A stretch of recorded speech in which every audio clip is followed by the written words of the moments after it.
Okay, tonight we have from Frederick, Maryland, and Flying Dog, or I'm sorry, Flying, yeah, it is Flying Dog Brewing Company. I almost said Flying Fish, but that's the New Jersey brewery.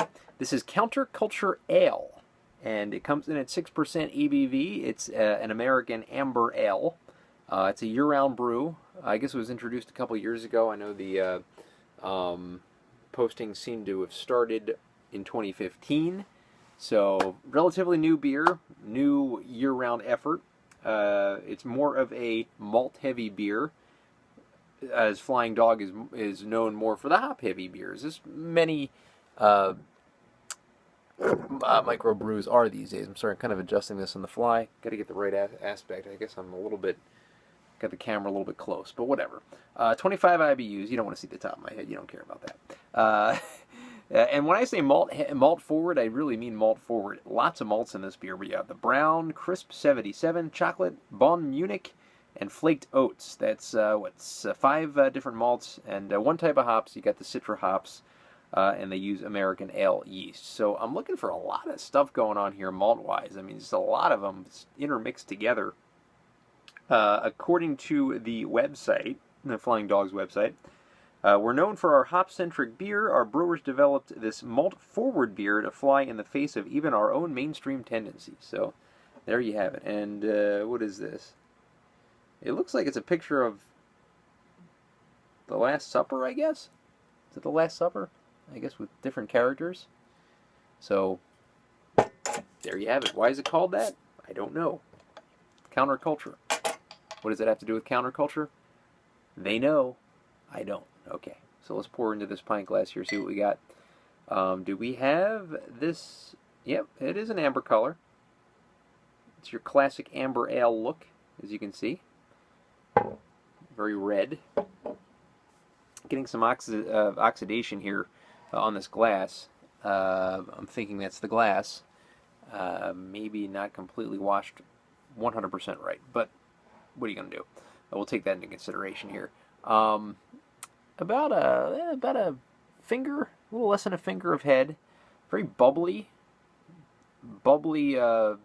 almost root beer-ish or soda-ish kind of head to this beer. And it's quickly dissipating, as you can see.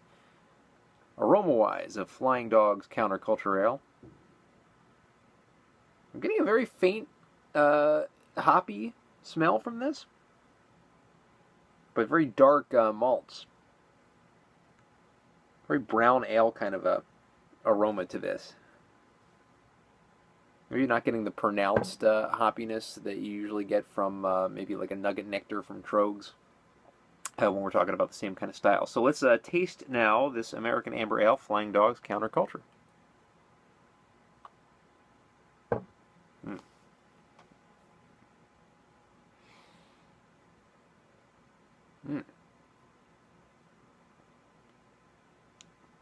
Man, this is a busy malt beer, and exactly what I thought it was going to be.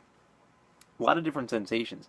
Getting a little bit of that chocolate, that roasted note, kind of taste to this. Also, a little bit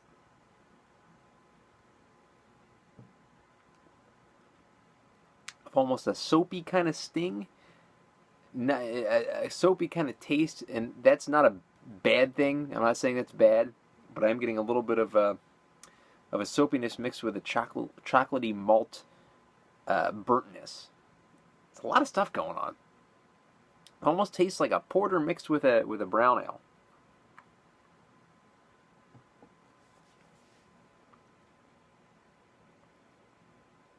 On third sip, I'm still getting that soapy taste. When I say it's not a bad thing, it's not an awful thing, but it is a little tiny bit to me off-putting. Not really liking whatever is mixing in there that's making it taste like that is not the greatest. Still not that bad, but it is kind of lingering, that soapy effervescence. I don't know what this beer is trying to be. I really don't know what they're striving for with this. They wanted a malt-heavy beer. They got one, but I think they just threw in too many malts. And just really experimented with them. So I'm going to go ahead and give Flying Dog Counterculture Ale. I'll give it a 6 out of 10. Appearance-wise, okay. Not really too keen on the head of the beer. Aroma-wise, probably is where it hits best, in my opinion. You got the very, very malty kind of aroma. As far as the taste goes, I like the malt taste, and I like the chocolate burnt kind of taste in the back of the throat, but that soapy kind of taste is kind of a little weird. I know I kind of changed my tone on it after the second sip. First sip, I could live with it. After that, it's kind of lingering with me. So 6 out of 10 for Flying Dog's Counterculture Ale. Thanks.